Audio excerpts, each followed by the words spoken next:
Okay, so welcome to the Corporate Governance Committee, Thursday the 26th of September. Minutes. We've got the minutes, these are lovely. Did you have a chance to look at them? Is everyone happy with them? Catherine? Yeah, well, I wasn't Yeah, sure, you. Please. So, do I say? Chair, yes please, Chairman.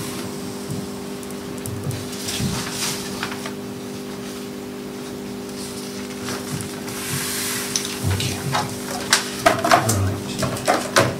Apologies for absence. Apologies received from councillors Ian Robertson, Sarah Peck, Richard Micklewright and Leslie Hornlow, Chair. Thank you. Members' interests. Disclosable interests. Thank you, Chairman. No interests. Last whipping arrangements. None. No, thank you, Chairman. Right. Because the auditor's not here, we'll need to just move the agenda around. So we're waiting for them as well.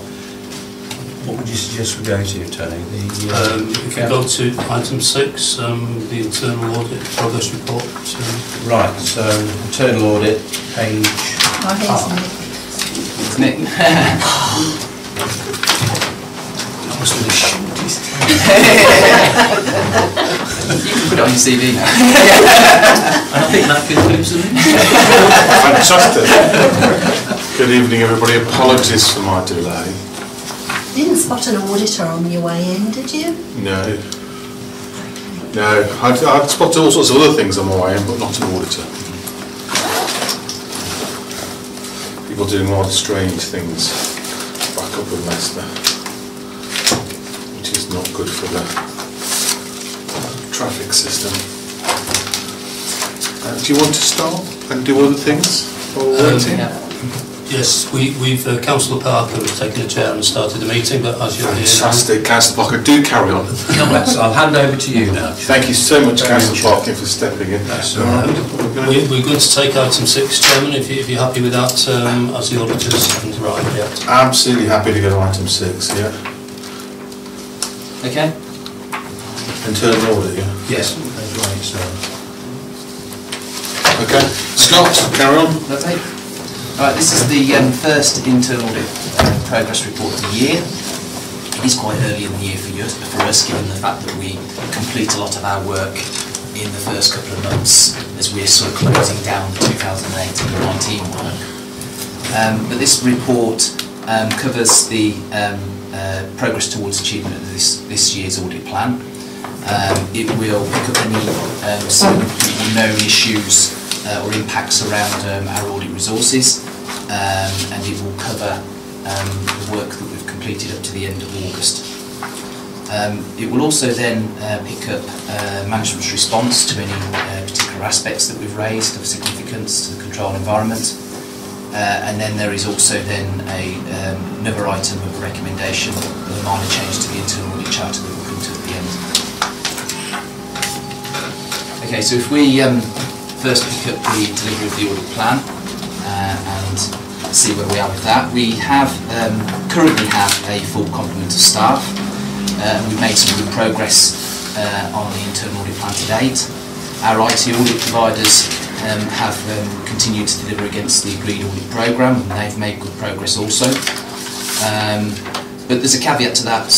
More recently, we do have a vacant post.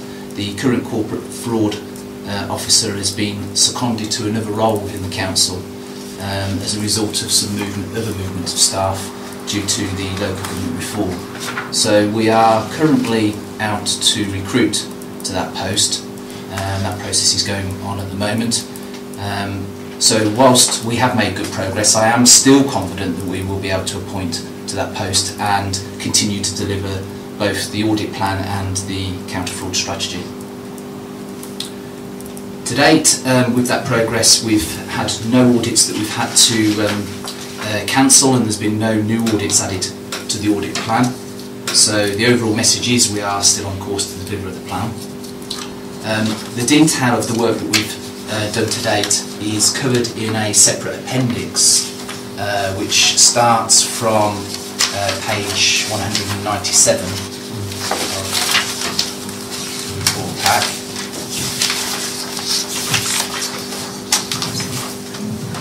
Sorry? Is that it?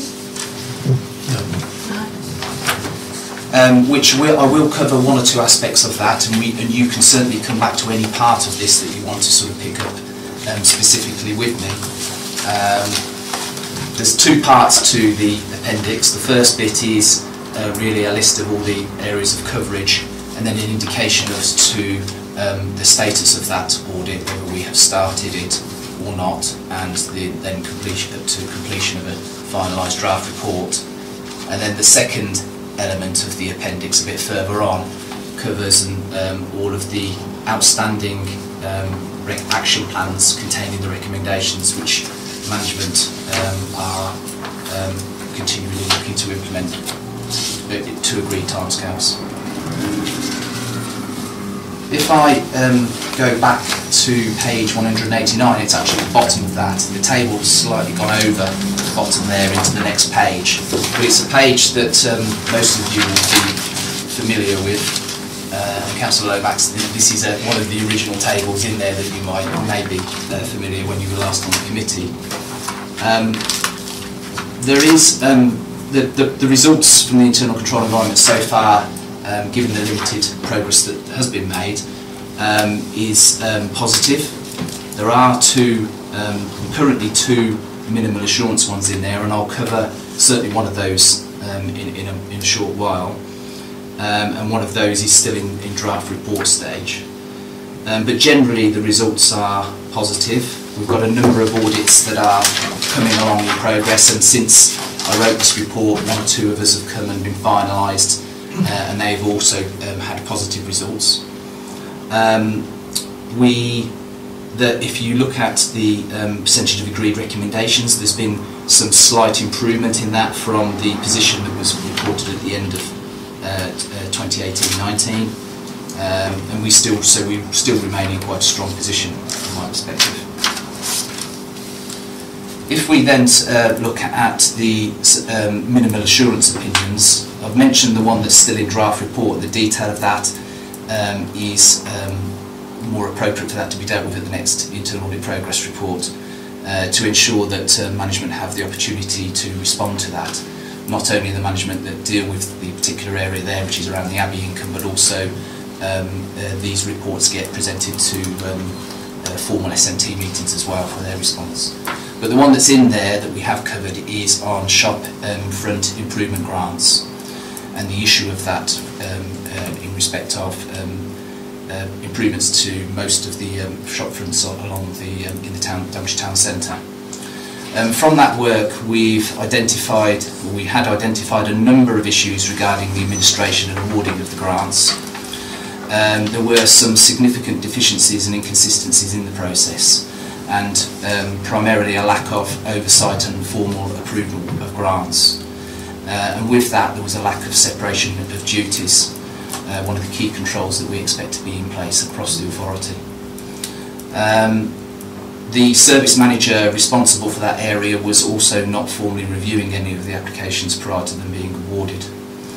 And also from that, our constitution calls for the Chief Exec to approve such grants, and so this is also considered a breach of the constitution, which has been reported accordingly to the Monitoring Officer and the Chief Financial Officer. With that, there were a number of other issues, and there's a paragraph a bit further down that sort of lists out those there. But following our advice to management, they took immediate action to temporarily cease the awarding of the grants, and have been quite prompt in considering our recommendations, agreeing to them, and promptly implementing them also. I have, although this report was originally I think we reported to them in July, it has already been considered by SMT, and together with a separate management report also. And we have also now followed up all of those actions and can confirm that they've all been satisfactorily implemented. And this has raised the assurance opinion from minimal to substantial we weren't able to go to the full until we were really given enough time to see the actions fully embedded in over a period of time. I don't know whether members wish to comment on or ask questions around that particular area, but that is our 1 million assurance. I'm sure they haven't got any questions for us, Scott. Kevin? Yes. It's obviously unfortunate what's happened. Yeah, I mean, these things do happen. But it seemed to be just more than one area which fell down.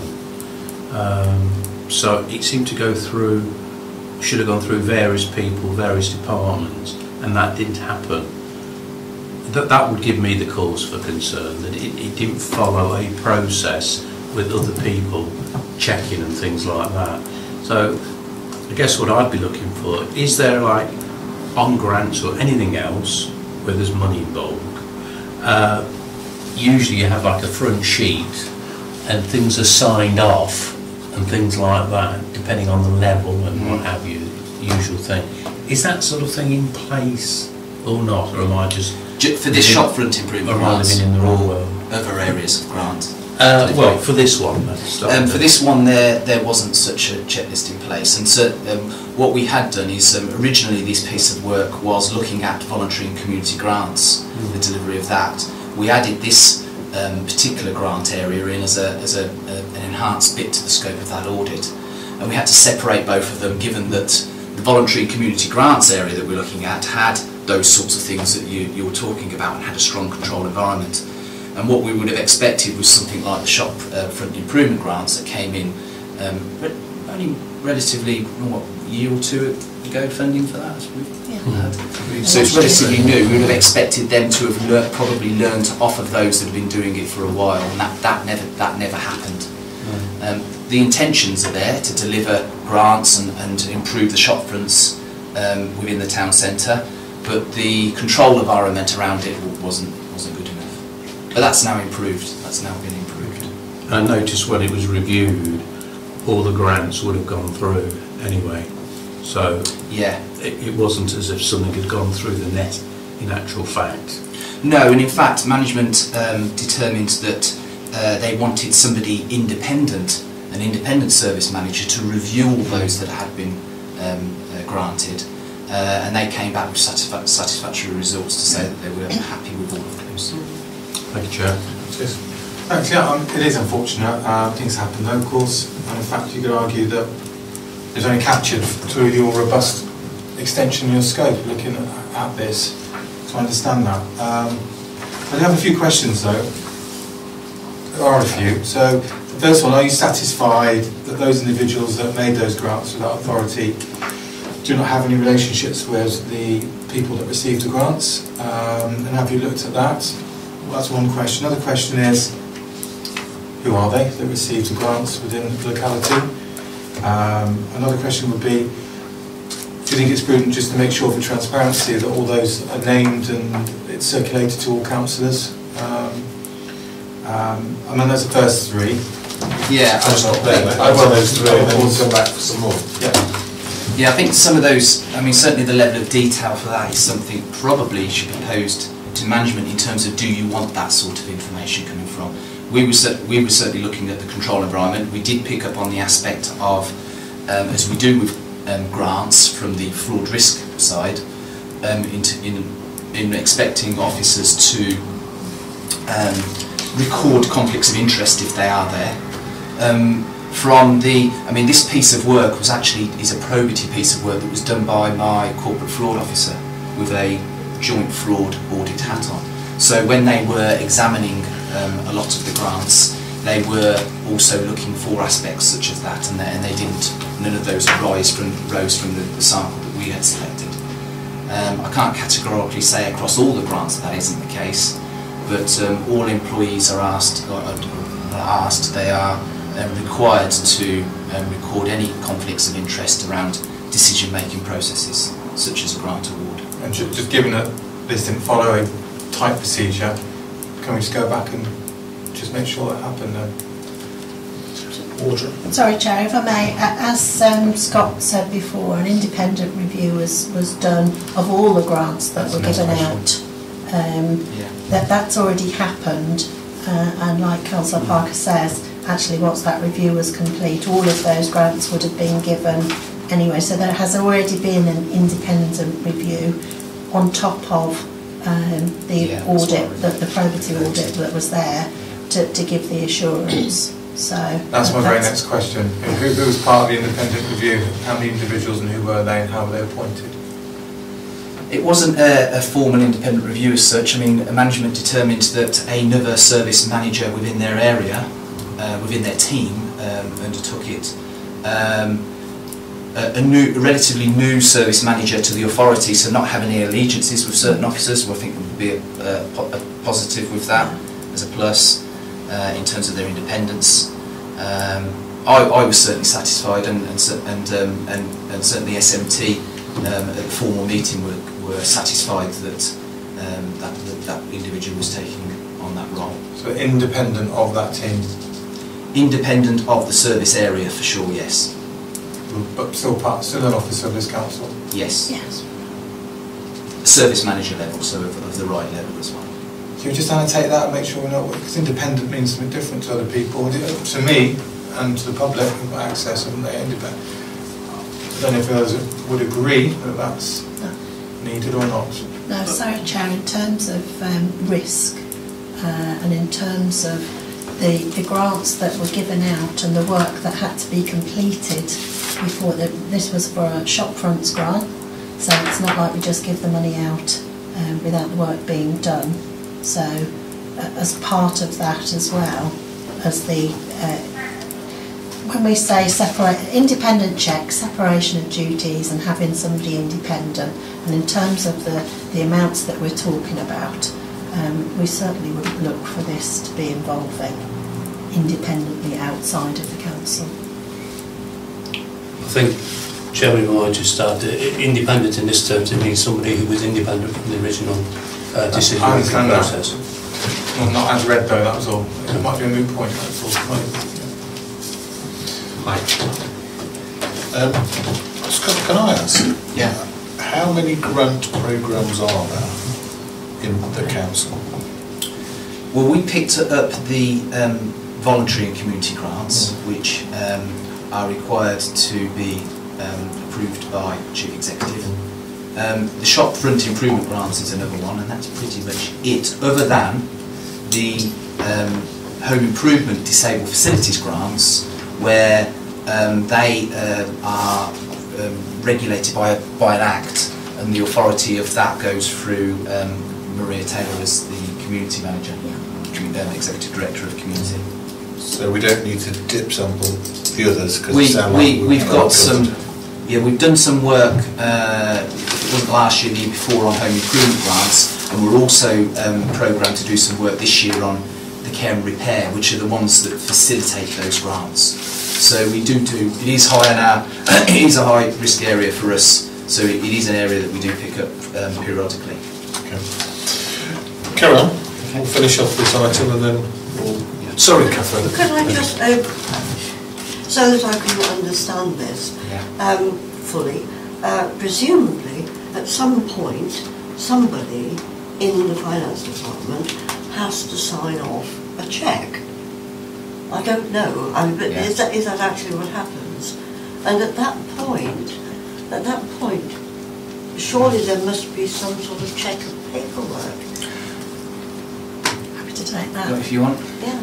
Obviously, in terms of all the processes that go on in the council, and that's where we would have, you know, a grants process and everything else, and we have levels of authorisation. So by the time it gets through to us, there's a authorised signatory at certain levels that it gets to us to say they have followed their processes. So then we wouldn't make any payment without the manager's signature to say that this is good. Which did happen in this instance. I think the issue here was that there were no processes. And that's, I think, the real point that's being made. But they were signing to say that they had done the non-process. Yeah. Yes. Yes. Right, that's what I was just trying to tease out. Yes. My own and I think that's what the comments at the bottom from the Executive Director Business is to GRIP is non-process is not a process. And also, the Deputy Chief Executive has provided a comment right at the end of the report, which refers to also to the short-term government grants. And the seriousness that senior management expressed about this particular issue. Okay. Is there anything else you want to report on this report? Not really. I mean, the rest was progress. The only thing I'm going to mention is around the IT audit work. We were completing off some work, or our IT providers were completing off some work on cyber security. So I'm going to provide a summary of that in the next progress report for you. Okay. There is one bit we need to then cover, which is around the internal audit charter and the minor amendment that you wish to make to that. All right, yeah. Just to briefly cover that, currently it's the procedure that copies of all finalised reports are periodically sent to Chief Exec, Deputy Chief Exec, but also to the Chair and Vice Chair if there is one of the Corporate Governance Committee. Our Chairman has requested for all members to receive copies of those finalised audit reports, and it will require a minor change to the internal audit charter to do so.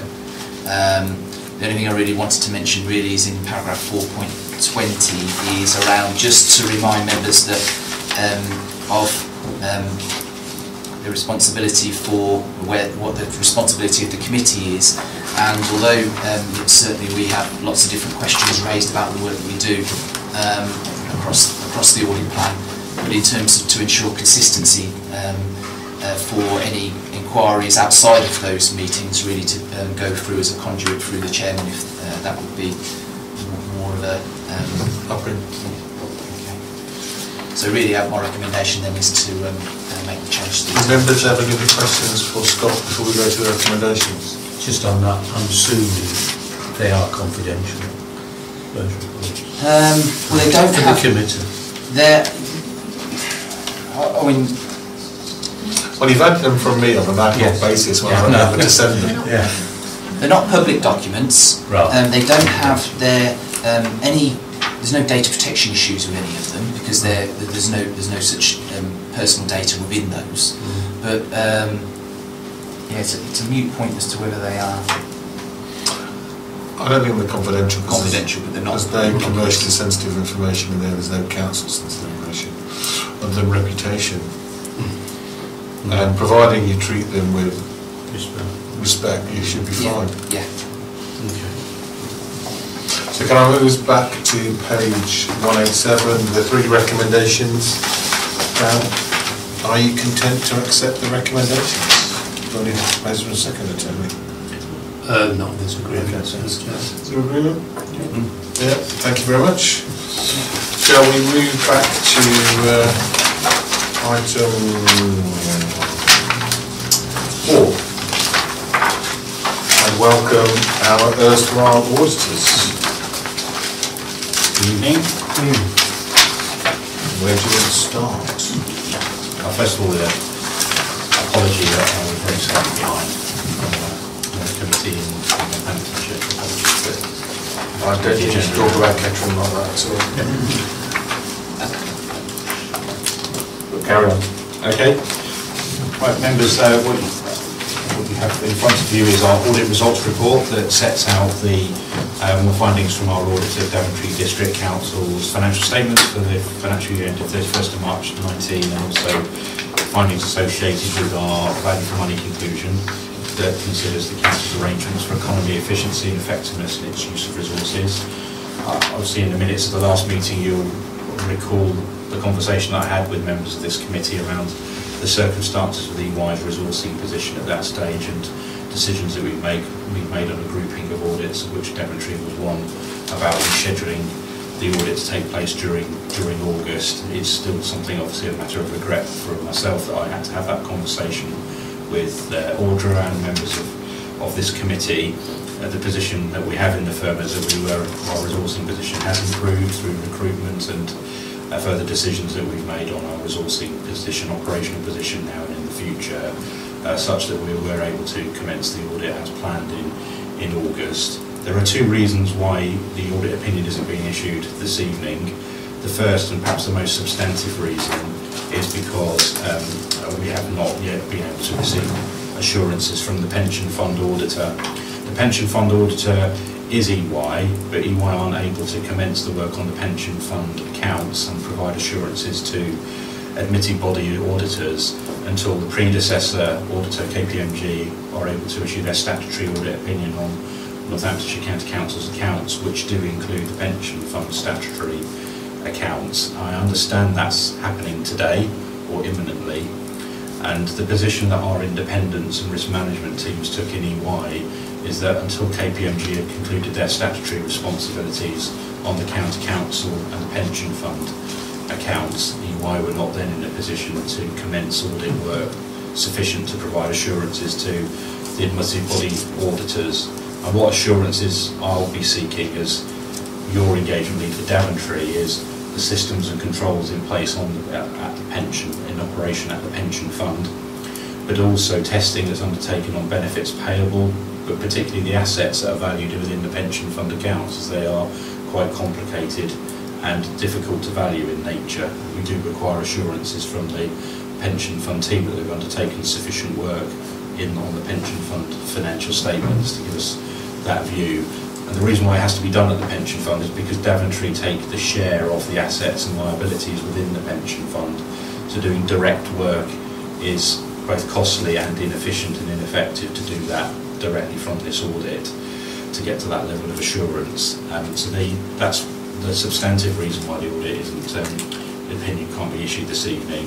We are in the process of completing it by the end of this week on-site work here at the council. I'm sure when you move to order to get her views on the audit, the original timetable for the audit was a period of 3 to 4 weeks. That has not happened. It's taken longer than 3 to 4 weeks. I would probably describe one of the two main implications of that is perhaps the transition from one auditor to another, and us not having leveraged enough to be able to, be able to leverage sufficient from work at our interim visit. I think that's covered in Audra's cover report, that our inability to have undertaken sufficient work on walkthroughs of core systems, being able to do early work on the accounts pre the 31st of March has also hindered us in terms of the level of samples that we've needed to undertake at the year end and in that period of our visit during August and into September. I am extremely grateful for Audra and the team for all the cooperation and assistance that I and my team have been providing throughout the course of the audit, responding to several queries, sometimes repeat queries. There's been a number, I'd like to think, during the course of the audit, some healthy findings that we come out with in our audit results report. There's been a number of areas where management have agreed to adjustments to the accounts.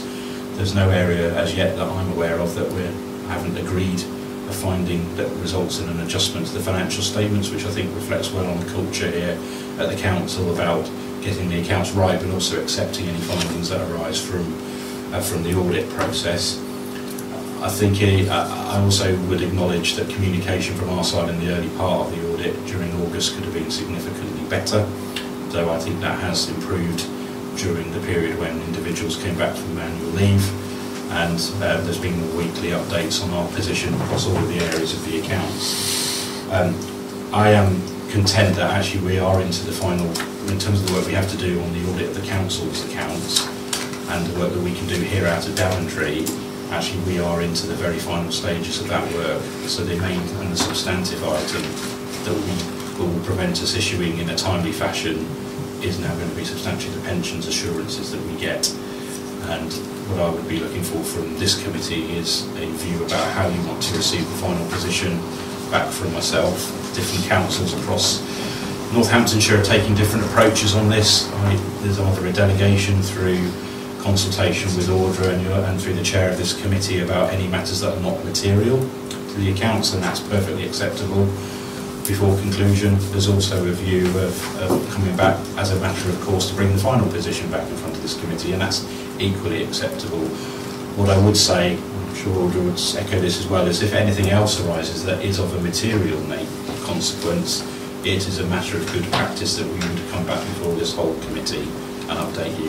But given where we are on the audit, what's remaining, and my experience on receiving pension fund assurances from the administering body auditor, I think that is unlikely, I'm going to be honest, because of where we are on the audit at this point.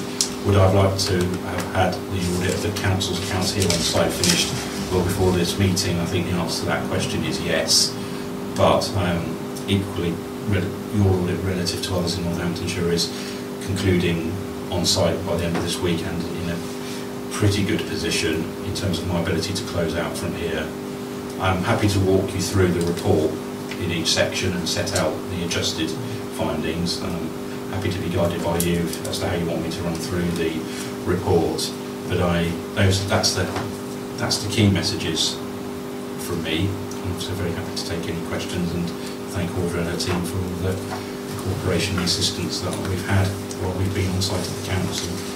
I'm guided by you and members as to how you want me to take you through this, which is quite a detailed report from external. In some areas it's quite repetitive when we go through the detail on responses to audit risks.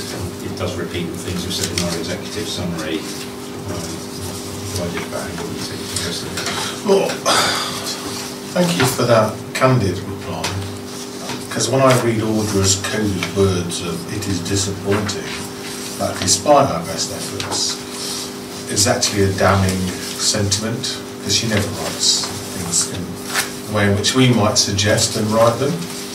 And whilst not wishing to get into the cultural behaviours that we saw in another place yesterday, it is disappointing that the pre-work that's been done over the last few years has really come to naught and really should have been invested in the early activities. And as I say, Audra's terribly nice about her language, but we would read that as coded for it's a damning statement in her report. And for those who can't find it, it's on page 59. And I then sit here thinking, well, will we get the audit by the end of the year if we've got to wait for EY to audit the pension scheme? So is that another month, 6 weeks, 3 months? It's not going to take 3 months to do a pension fund audit. What needs to happen is KPMG need to resign as the auditor of the pension fund once they've issued their opinion, and then we can mobilise and undertake our work. Usually to undertake the work that needs to happen to provide assurances to admitted body auditors, that's a period of 3 to 4 weeks to conclude that work. It is going to be a priority of the firm to do that, because at the moment all of the opinions are being held up pending this. It will clearly be a priority. So that's November then? A realistic timetable would be November, but I would like to conclude this as swiftly as possible. And in fact, Audra is very good with her words. I think the recommendation is urging EY to conclude this audit as far as swiftly as possible. No one would want that more than myself as well, to be perfectly honest. We've all been urging it to conclude it as swiftly as possible. And again, I think her recommendation is terribly nice. If others in the room had written it, it might not be so nice. So, what I don't want to do is labour that point, because I think we've been around that boy a few times, even though you did open the door to it. No, can I just come in on that point on this? I echo it, I understand the point. But what I would say, and I do appreciate that there's been matters that I'm sure in the debrief session that I'll be having with Audra, that there's improvements we should be making to communication, clarity on what we're doing and why we're doing it. But what I would say is that we pride ourselves on the quality of what we do and following through on our audit findings, and it's healthy, I think, to see a report where we have worked with the officers and have some adjustments to the accounts. If anything, I'd like to think that gives you as members some assurance that we have actually undertaken some audit work and have put sufficiently skilled resources to find such matters arising on the audit. Can we deliver our audit more efficiently and better, and communicate and project manage it better? Of course, and you've only really said what's our minimum expectation. Our minimum expectation is you do the work, you have cooperation from the team demonstrate they've done the work, and there are minimal adjustments, which is essentially what the first 54 pages or so of the pack tell us. It might be a minimum expectation, but we made a decision for very difficult reasons, to say that I didn't have sufficient resources to deliver an audit. Yeah, no, but that's just the delay when you started. I'm talking about how the audit was comprised and what you did. That's our minimum expectation. You work with the officers and the officers cooperate and do the thing. And we have every expectation you'll come out with, as you state in your third paragraph on page 10. I've got to get used to wearing glasses, sorry. To issue an unqualified opinion on the financial statements. That's only what we'd expect, and that's the minimum standard we expect from auditor, and she knows that. So really, yes, you delayed the start, yes, we're going to delay the end, but we expect this full cooperation of our activities. So, I think the members might like to go through the points that you want to raise. I've got a few. If you don't pick them up, I'll pick them up as we go through. Yeah. Particularly around the comments in PQDOCs 1 and 2 on the executive summary, which are interesting. Because, as you say, then it becomes somewhat repetitive until you get to your report, page 11, our report, page 19. Where I would like you to just expand on your conclusions. Right, okay, so I'll just take you through the executive summary. There were changes on our level of materiality. Our materiality at the planning stage was based on 2% of the council's gross expenditure. That still remained the case when we audited the accounts, though the numbers would have moved. So when we get the draft accounts for audit, we will always revisit our level of materiality. So you'll see that our materiality assessment for the accounts that you have in your pack is 693,000. One thing that's become clear during the course of the audit, though it was included in our audit plan, is we have a separate tolerable threshold of what's called our performance materiality level, which is set at 50% of our overall level of materiality. That drives our level of testing on the income and expenditure statement, on the balance sheet, the movement and reserve statement, and each of the supporting notes.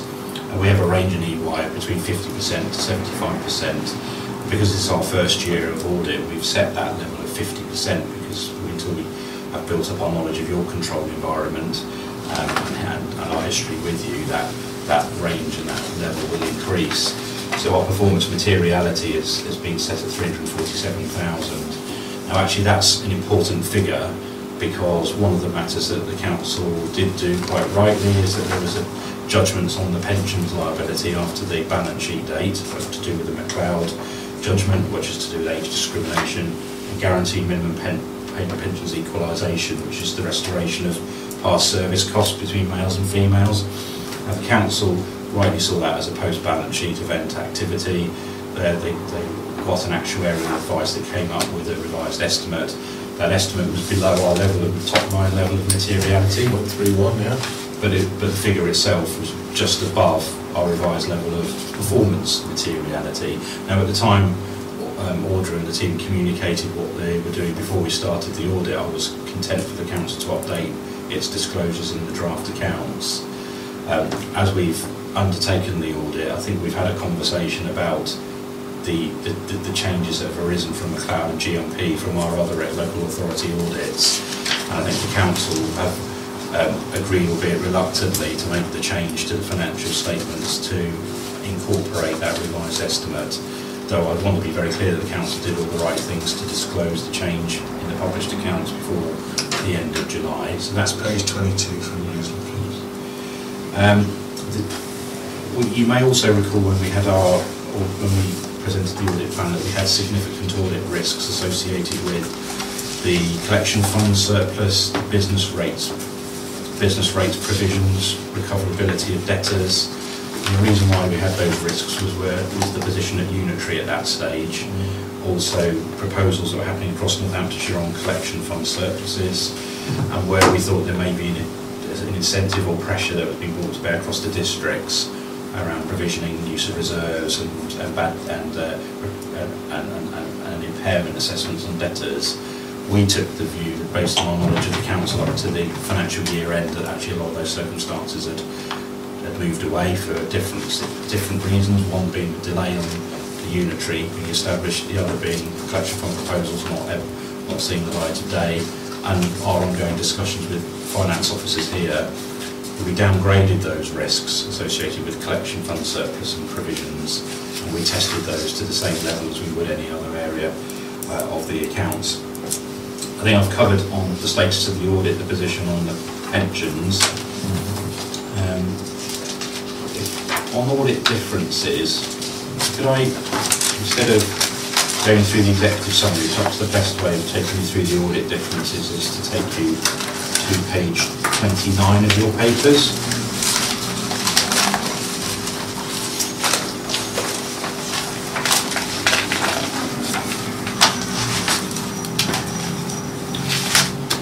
And these highlight at the date of the report the audit adjustments in excess of our level of performance. So this is where this figure of 347,000 comes back in, which is our performance materiality. And this lists out at the date of the report the areas that we've agreed amendments to the accounts with the officers.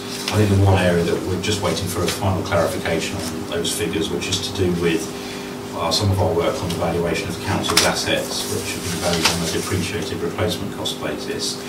Following our work, because some of those assets didn't include an allowance for replacement of ancillary site works. So with the council working with its valuer and ourselves, we're just getting an estimate as to what that, a revised valuation on the impact of including those costs. So unless all of us got an update on what it's likely to be. The correction to valuation methodology is 1.207 million.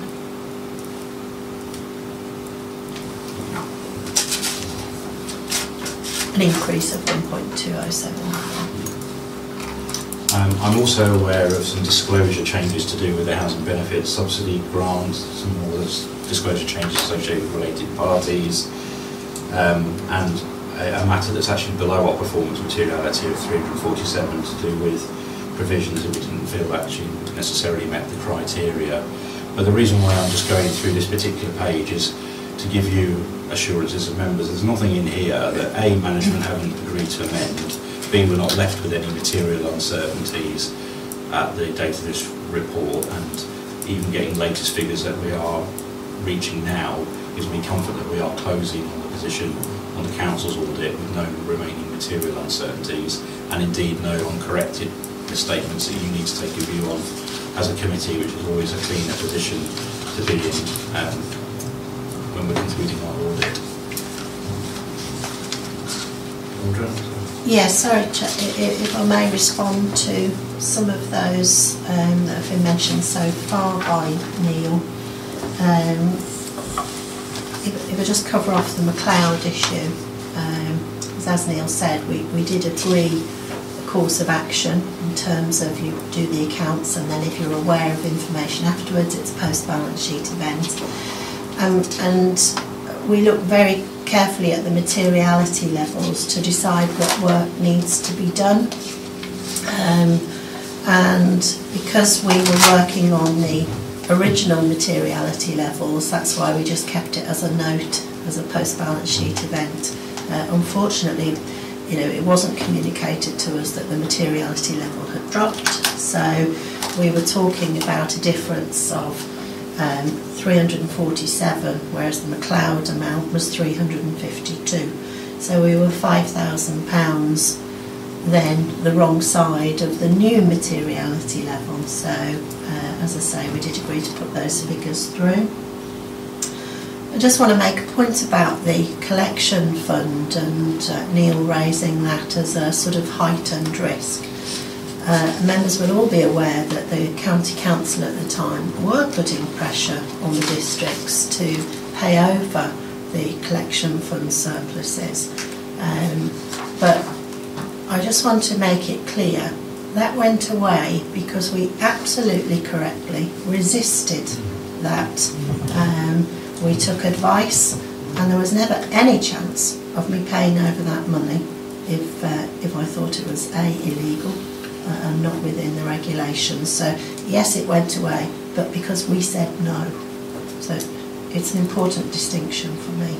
But I don't disagree with it. Yeah. And in fact, that was the reason why we downgraded the risk Yeah. in itself, because of the way the council responded to it. As the council operated differently, this would have still been a significant audit risk. Yeah. So, some of the other things, for instance, if we have a look at the grant income note, and really this is where both me and my officers are getting used to working with EY compared to KPMG, because, for instance, on the grants note, we've always agreed with KPMG in the past that the housing subsidy we haven't treated as a grant because it's demand-led, and we actually get in terms of what we pay out, so we don't see it as a grant, and that's how it was treated before by KPMG. Now obviously, as new auditors come along and we have these debates in terms of the grand scheme of things, we're willing to make those changes, but I wouldn't want it to look like it's an error that they found. It's just a difference of opinion, and I'm happy to go along with that change. I think that's all I need to say so far on that. Okay, any questions from members on that bit? No? Just to expand a little bit on that point around the difference between, not on the particular thing, on the housing benefits, that's understandable, what we're saying. I think the council would probably echo others across Northamptonshire about a difference of our audit approach as well. So KPMG tends to take a controls-based approach to their audit, and that would rely on your controls and your systems and processes. It would probably reduce the level of samples and the call for samples from the finance team, and may spread the work out at different parts of the year as well. Our approach in EY typically for district and borough councils is a substantive audit approach, where we tend to do a lot more transactions testing, and I think the council would probably say they've experienced a lot more sample selections from EY across all areas of the accounts, and if you're operating in the first year at a lower level of performance materiality, that's only exacerbated as well because of the sheer volume of what we've been asking for, and I'm very cognizant of that. It's not a change in our approach, it's what we do in all of our district and borough councils, but going forward we need to leverage more of that in our interim visits, and the more we can do before the end of March, the more that eases the burden on the officers here and makes the work that we need to top up during the year end that much smoother. Okay. Yep. The value for money conclusion, it's not what is said here, but we have done the work behind the scenes to look at the council's financial position, medium-term financial strategy, assumptions underpinning levels of reserves and balances, and savings. We've also looked carefully at the risk register, work of your internal auditors, also the narrative statement, the governance statement, all the corporate documents that may give us a view on decisions that the council are taking on what further work we need to do to get comfortable on your overall arrangements. So even though there's not much written on this page, it's actually you should take comfort on the fact in our first year as auditors we have no concerns on the council's arrangements for the value for money, such as the working relationships here with officers. I actually am content that if a council's about to enter into any significant decision or about to seek some due diligence and something that's significant to the council, I have confidence that the auditor, as CFO particularly, will make me aware of that before the council's made a decision, which is always the best way of things, I think, in engaging external audit. So that is a core part of our audit, as much as the audit of the accounts, and whilst there's not a lot of saying in here, there's actually quite a bit that's sitting on our audit files to get comfortable on those arrangements, and that work is completed. Section 6 goes through other reporting issues. We have other statutory responsibilities. As auditors, we look at the governance statement and the narrative statement to make sure it's consistent with our knowledge. We have to do work for whole government accounts consolidation. Though the council are below the threshold for detailed work, we still have to provide an assurance opinion to the National Audit Office. And we have to consider anything else that's come to light during the audit in line with our wider statutory duties. We're not exercising any of our statutory powers because of the findings you'll see in our report, and we didn't receive any questions or objections from members of the public either, which is part of our responsibilities. We also, page 34 gives another shopping list of things we have to consider on. Are there anything else we want to say? And we have nothing else we want to say on qualitative aspects of your accounts, going concern, modifications, and any difficult judgments or contentious matters we identified during the audit. Obviously there's been disagreements, but I wouldn't go so far as to say, things that from our side we're concerned about. It's a very healthy working between an auditor and the council. No concerns on your assessment of your control environment, which is on section 7. Section 8 is on data analytics, and we've just given a bit of an overview of how US analytics drive our audit. And I think just on the fee analysis, there's one area I think to point out from that is that the council, at the planning stage, we did say we were planning to work with the council to undertake the housing benefits certification work before the end of November. Because of our circumstances with resourcing and where we are with the delivery of the audit, I respect the position order has taken, which is not having the assurances that she needs that the deadline is going to be met at the end of November, and you've gone out elsewhere to get that work delivered. I think in terms of the rest of the position on our final fees, the only comment I'll make about that is that when we conclude the audit, we'll have a conversation with Auditor on wrapping up and debriefing on the whole audit, and given the sensitivities of our delivery of the audit here and across Northamptonshire, I've said to other committees, and I'll say so here, if we've got anything to say on fees, we'll bring it back to this meeting, and I'll be expected to be scrutinised about it before anything goes in front of public sector audit appointments, who ultimately approve any variations to the fee. If I may, I think that's what I wanted to do, to go through each section. I can take you back through and answer any other questions that you've got on our report. Members, have you have other questions? I have something, which I have adopted from Councillor Dabbs, who wanted to attend but couldn't this evening. And his comments were about journal entries. I know there's been an issue that we've discussed within this committee on a couple of occasions. He points to the fact that in another part of these papers there are no outstanding recommendations from the 2017-18 audit. No new recommendations have been received from EY for 2018-19. That the control issue identified over the last 2 years is not resolved but is considered mitigated. He says if it still exists, then the control deficiency is there, and whatever the mitigation, I wondered what your opinion about that was. So we did quite extensive amount of work to look at material journals throughout the year and at year end.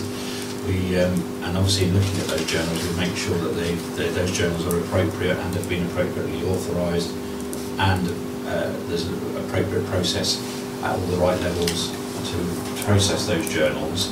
We also do targeted work on journals as well. So we put in predictability in our journals testing. So we look for journals that are outside of the normal business hours.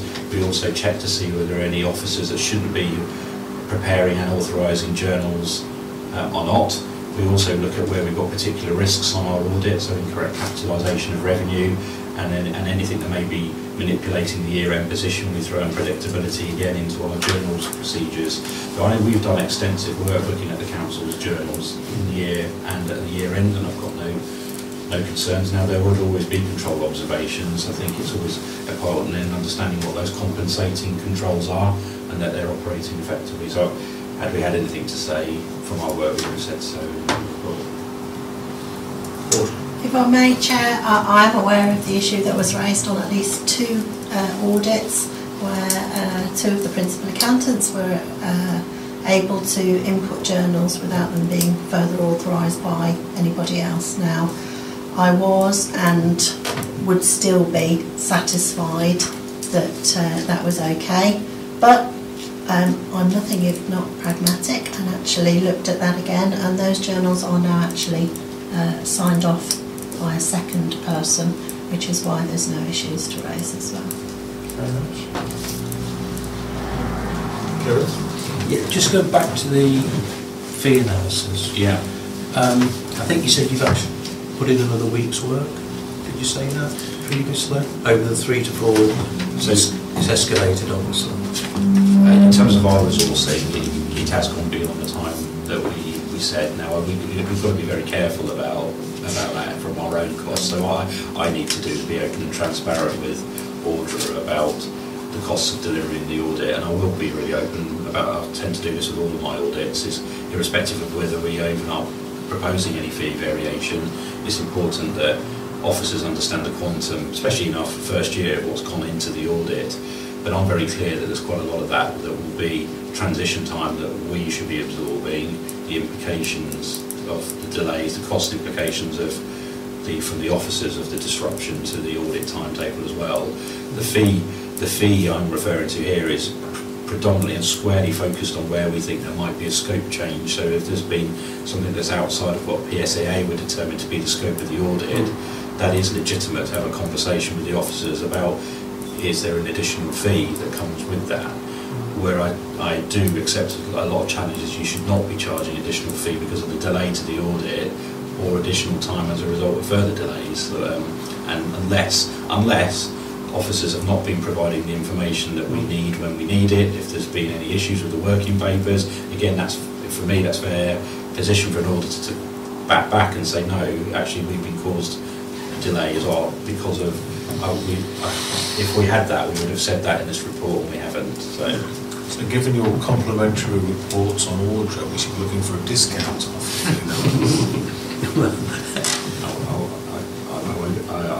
I'll let you know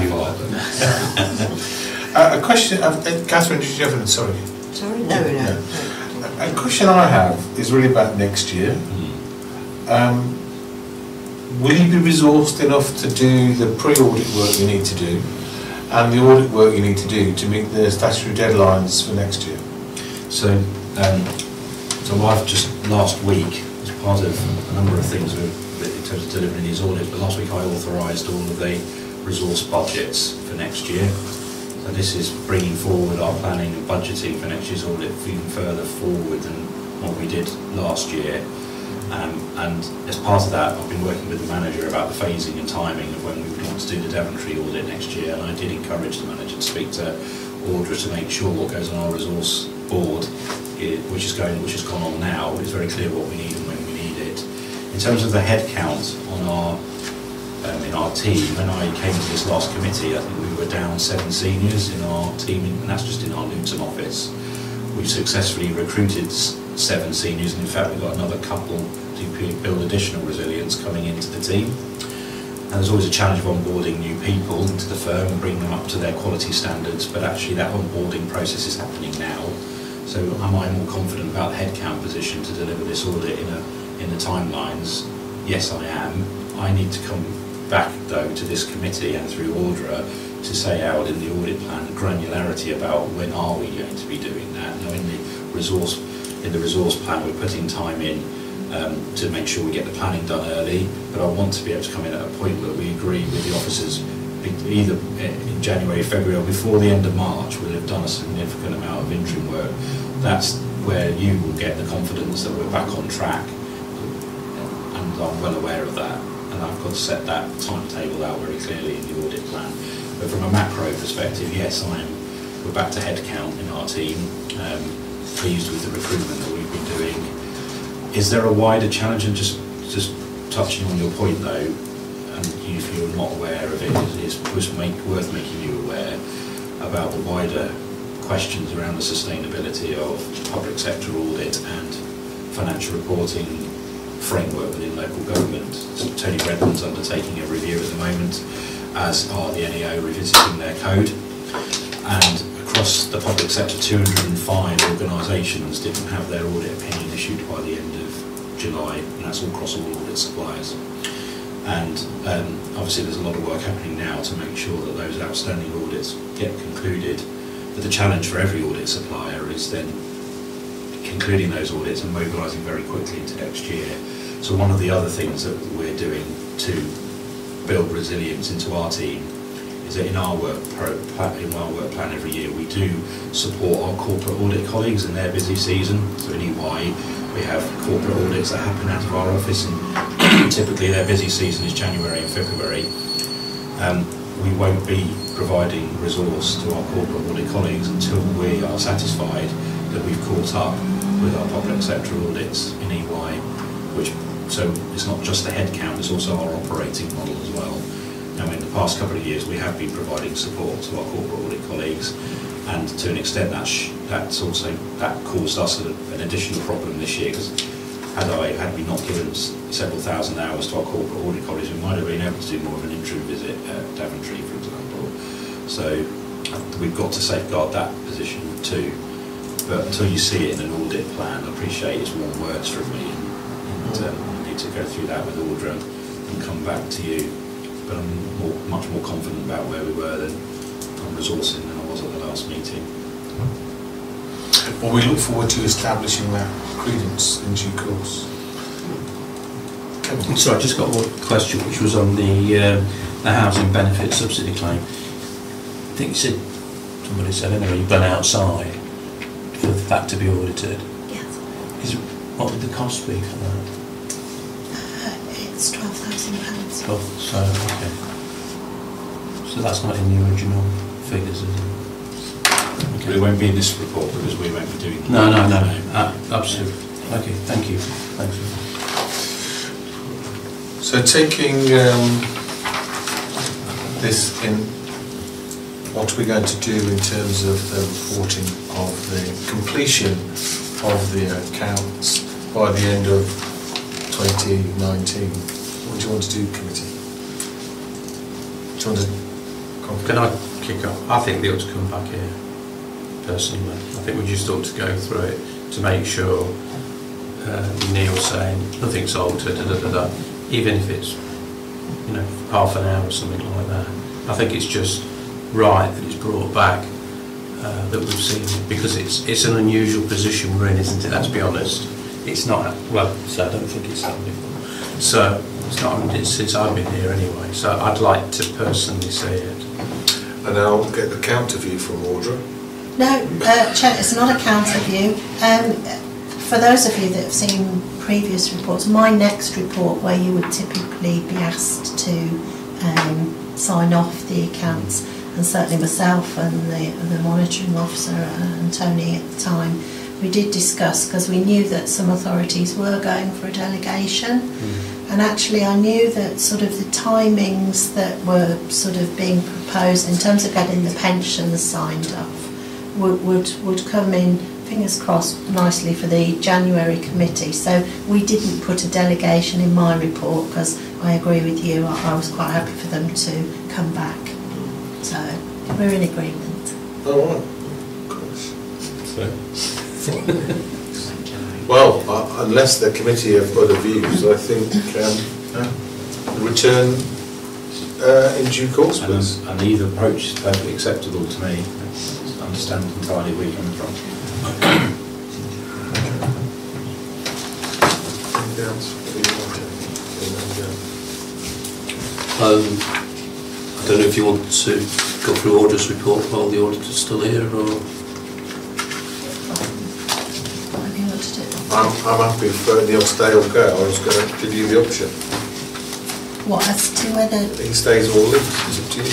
It's up to me as to whether he wants to stay for my report. I will stay for Audra's report. Super. Right. Audra, oddly enough, it's you next. Okay. So I'm not going to dwell, I've used the disappointing word, which, I don't use lightly, but equally, we're very keen to work with EY, and one of the important things for me will be having this sort of wash and brush up session after this audit is complete, because, as much as they're new to us, we are new to them, and we have certainly worked a lot, learnt a lot from going through this audit, and in terms of that different approach, certainly in terms of sample sizes, to us it seems somewhat phenomenal, and certainly the duplication has been an issue for us, but positively we will work together and both get something out of that to make going forward. Also want to focus on the positive, the fact that in any statement of accounts there will always be, you know, either room for improvement or in terms of, it's not an absolute black and white field. We will have healthy debates. There may well be changes, if only, you know, human error. And whilst there are changes in this year's accounts, like there are in any other, a lot of them are presentational or just in a different category. I'm delighted that there's actually nothing wrong with the statements in terms of affecting general fund balances or things like that. Even valuations are subjective. We'll never know who was absolutely right unless you've sold something, and often when you sell something that has nothing to do with the actual valuation on a balance sheet. So for me there are some great positives. Clearly, as the accountancy team, we met the statutory deadline of producing the statement of accounts on the 31st of May. We've picked up some of the changes ourselves along the way, because we don't stop the sort of quality checking as we go along. We don't wait for the auditors to come in and pick things up. As we go through the working papers, you know, we spot something ourselves.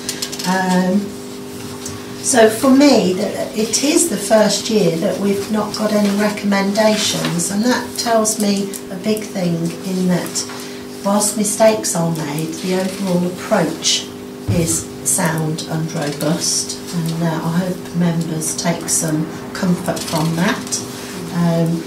And whilst me and my team have been doing this job a long time, there's certainly no room for complacency either. So, you know, each year we like to learn from the last, and there's lots of changes as well along the way. In terms, certainly the field of valuations and things like that. Even for, we have our in-house officers for those, and they are governed by their own codes and things like that.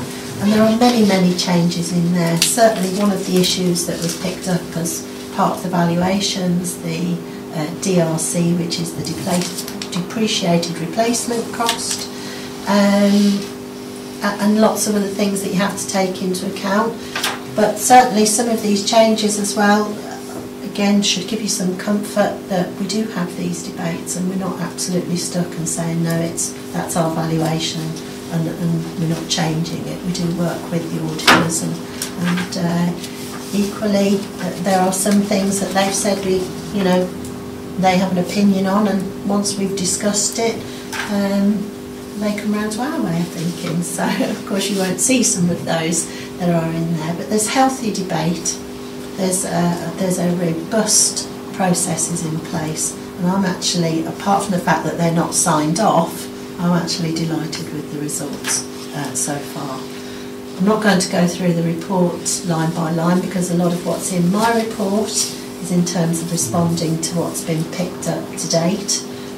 I am certainly not expecting. What I can say is, as at today, my officers have responded in full to every query. There is nothing outstanding as at this moment in time.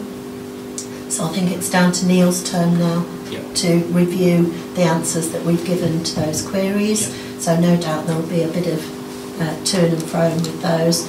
But I really am expecting this to be, when it's presented back in January, a nod through from today.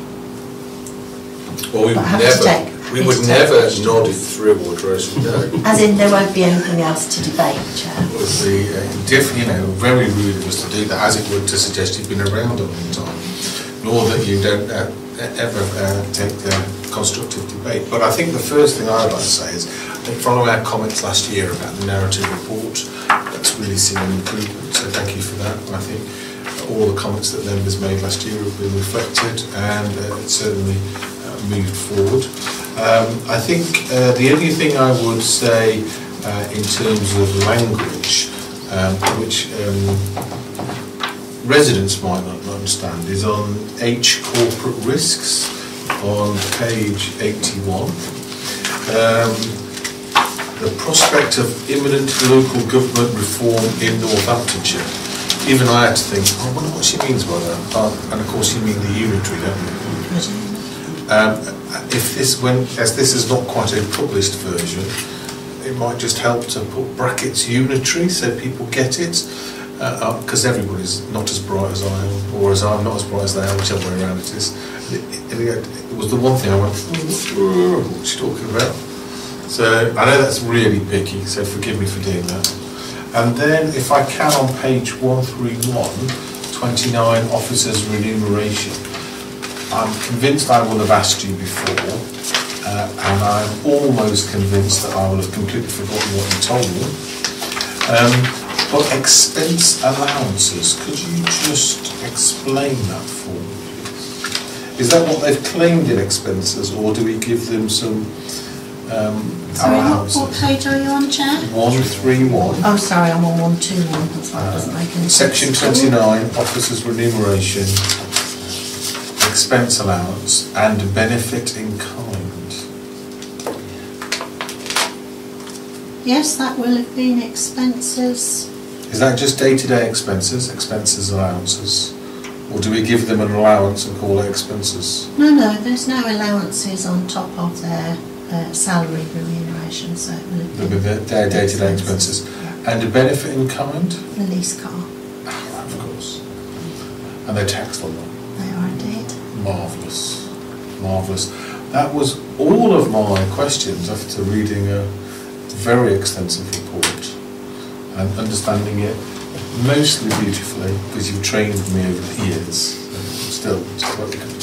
So I'll ask colleagues if they've got any other questions. Mine's just a general question, Chairman. We're obviously going to now agree to the motion and everything else. What was going through my mind, having sort of reading all of this over several days, is that obviously there's a lot of figures in here and things like that, everything else. How are we treating that? Are we agreeing because the auditor said there is no difference, everything's okay? We actually don't need to drill down into that area because it's perhaps operational, if you understand me. But when I go through it, I've sort of got several pages where I'm going, I don't follow this because I don't understand your accounting terminology and things like that in a council sense. Yeah. I understand it in a business sense, but not in a council sense. Yes. I think if I may draw your attention really to 4.5. What page number? Page 57. When this committee is approving the accounts, really in terms of what it's agreeing to, it's more about where am I? Members have considered and are satisfied that there is an adequate and effective system of internal control and financial management in place. So whereas, I don't know, let me just use an example, there might be a difference in spend from one year to another in a particular area. And in terms of the process where that gets reported through portfolio holders or through strategy groups, so where outturn differences. So this is more about not whether the figures are telling you the position, it's whether how those figures have been arrived at, the process is right. So when you sign those statements as a true and fair view, it's because you know they've been prepared correctly. Right, okay, that's fine. Like, and Google really beneficial when I couldn't work it out. I still can't get my head around where Some of the language is very local authority driven. Absolutely. And you do have to go, what does that one mean? And then when you Google it, you go, it means that. it's like putting credits in brackets. I'll never get my head around that, so in my life. Yeah, you have to suspend all disbelief at that point. Sorry, Chair, if I may as well, because we're quite proud of our glossary. I've read some of it. Which grows each year. It's quite extensive now, but local authority accounting, it is not like certainly No. the private Not like I'm used sector. to. But As I have to hopefully- suspend disbelief when I read these, because if I read these, like I read mine at work, I go, that's not right. Get my calculator out and go, oh, it's the other way around, isn't it? Right, page 173, Kevin, if you've not spotted it. And then you use Google after that. So, we're asked to note this at this time. And do you know more or less, are we content, committee, to note the progress and your urge to complete it at your earliest opportunity and bring it back to us in January? There's nothing else for us to do, is there? No. Okay. Is the committee content with that urging and noting? Yes. Urging and noting. Terrific. If I may then, we will move to 4, isn't it, now? I'm jumping around correctly? Yeah. Item 7, Chairman. Page 203. Neil, does Neil need to be with us now? If you wish to stay, Neil, please do. If you wish to go, please do. Okay. Does somebody need to let him out? Yes. Do you want to? Yeah, if that's okay. Do you know, I read the recommendation to this Tony Scots. I had to think about it twice, as it recommends that we take a proactive approach to fraud. And then I have to reread it to see counter. Very important word. Yes. Cheers, Neil. Thanks. And I did have to smile to myself because I looked at it. A proactive approach to fraud. What are we doing? What's the council coming to? So when you're ready. Yes, Chairman. Well, this is the counter fraud arrangements and activity report. It's the only report which is part of giving you information to have an oversight of the council's arrangements, which is the committee's responsibility. So the format of the report is something you'll be familiar with. Just running through quickly, 4.1, our policies have been in place since February 14 and form the basis of the Council's counter-fraud arrangements. In July last year, this committee endorsed the counter-fraud strategy as part of its approval routes to Council. Over the page, then on to page 204, talks about the progress that we've made during the on the counter-fraud work programme.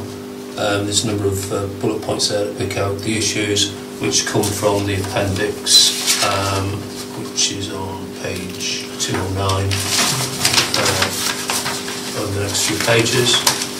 I don't propose to go through that, but I know you have it open. No, all I was going to say, because there's no yellow on it, which means there was nothing that I picked up or going, I want to ask about that, which I thought was really positive.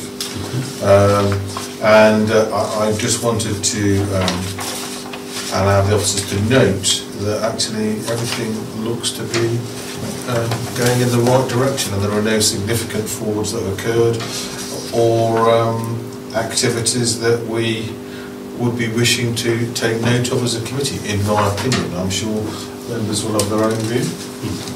But I really just wanted to confirm that, which is why it was open in mine.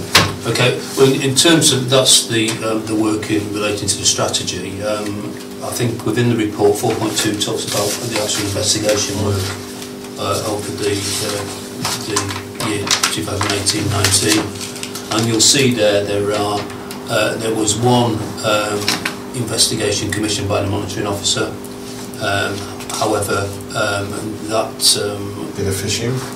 Yeah, and essentially the investigation determined there were no losses to the council and no issues around the GDPR. It does appear it was a phishing exercise, and I'm not really sure how they thought they would succeed, but nevertheless it was picked up.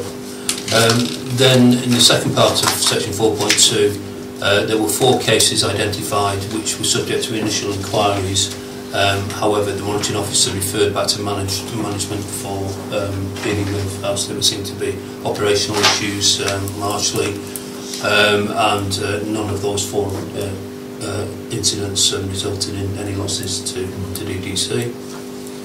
I'll just pause there in case. Yeah, no, again, what a surprise! We had 3 housing benefit applications. So, given the numbers that we deal with, Actually, it's Chair, these are relatively- actually housing applications. housing applications. Sorry. Yeah, I wasn't surprised by that, and I think the number reflects the general standard of work we do. So, again, I was very content. And it's not like me to be content. Okay, section 4.3 just draws attention to fraud indicators that we are obliged to present, and those are contained on page 215. And 4.4 just talks about the review of the anti-fraud, bribery, corruption policy and response plan, which is found to be fit for purpose. So, open questions from the committee. I don't have any. As far as I said, good report, good activity, good progress. Just one question, that's all. I think this reflects on last year. Do you remember, I think there's some discrepancy in terms of the amounts of staff that completed the e-module fraud and where we are with that. I know there's going to be some various new starters, people leaving. I just wondered where we are with progress. I'm not sure the exact position, but we did get to 100% of excluding people on long-term sick or vacant posts. Heavily targeted that from 2 angles, one from the fraud and management arts side, but also from the local code of governance as well, where it's actually needed to be there. Great. Okay. Anything else, committee? Are we resolved to have a positive fraud activity? Yeah. Thank you. Moving on then to corporate complaints, page 217. Yes, Chairman. Again, it's an annual report that comes to committee, and it's a combination of the reporting on the council's customer feedback and complaints procedure, and also the local government ombudsman's annual letter. I think the first part of the report talks about the process. I think just one thing to say on that is that our formal process is a 2-stage process. We have had the complication of having some stage 3 complaints which were related to contractual arrangements for the waste and environmental services, which changed in June last year. So for the first quarter of last year there was still this issue with some stage 3 complaints, but that will fall out now as we move forward. Analysis of the complaints is shown in table 1 on page 219. What you will see is that there was an increase in complaints, and stage 1 complaints, significant increase up to 2,160 for the year 2018-19. And these, the explanation really is in the 2 paragraphs preceding the table, and the driver for these was around the waste and environmental services arrangements in the last few months of the previous arrangement, and people becoming adjusting to the new arrangement. And what we have seen since then, somewhere in here, the last sentence of the first paragraph on 4.3, complaints are declining, and the last 2 quarters of 18-19 saw the lowest level of complaints since 2016. So that spike we're over, and seem to be on a downward trend. Moving on then to the Ombudsman annual review letter, unless anybody's got any questions on the complaint. Just my only question was, it's off-piste, I know, 80,000 calls into the contact centre, and that's not every resident in the district, effectively making 1 complaint a year. Do we have serial complaints? Yes, Chairman. do we have vexatious complaints? We do, yes. Not a huge number, but there are certainly. Is there a level at which we stop dealing with them, like when they've done 150 complaints? There is provision within our complaints and feedback policy not to deal with vexatious complaints. We do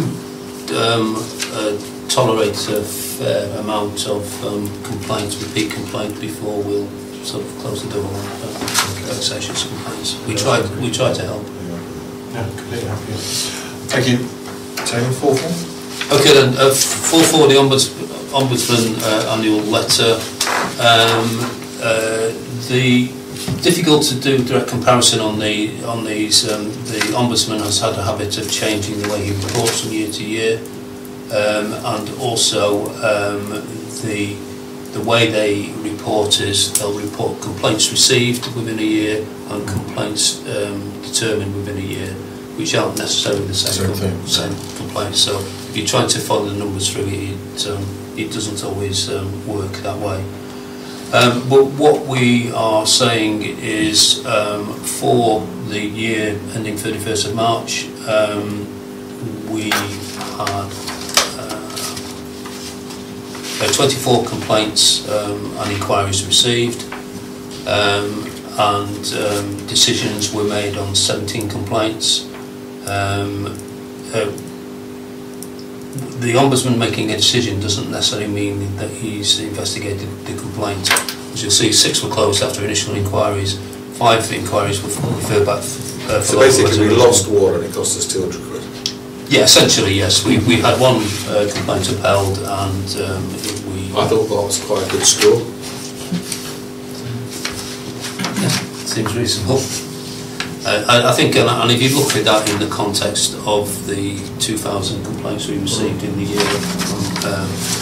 What's 1 of 2,160 as a percentage, Audrey? 1 of 2,160. very low. You'd have thought that the numbers lady in the room would have given you that. Insignificant. Questions from committee? Just observation, really. I mean, those statistics are, of course, fantastic, in terms of the processing. It's actually just a moot point in terms of the penalty of £200 to an individual who was declined his right of appeal to the review and was not informed of his homelessness, the duty in terms of, I think that's poor, it's not nothing reflects upon us, but it's not exactly a great compensation or deterrent if this wasn't vexatious, in that respect. It was an individual who was on the end of an error. But that's just an observation rather than any criticism of the council or complaints. 200 quid. I think it depends on what it was, doesn't it? Which we don't know. We won't know because we're not allowed to know. So that's the thing.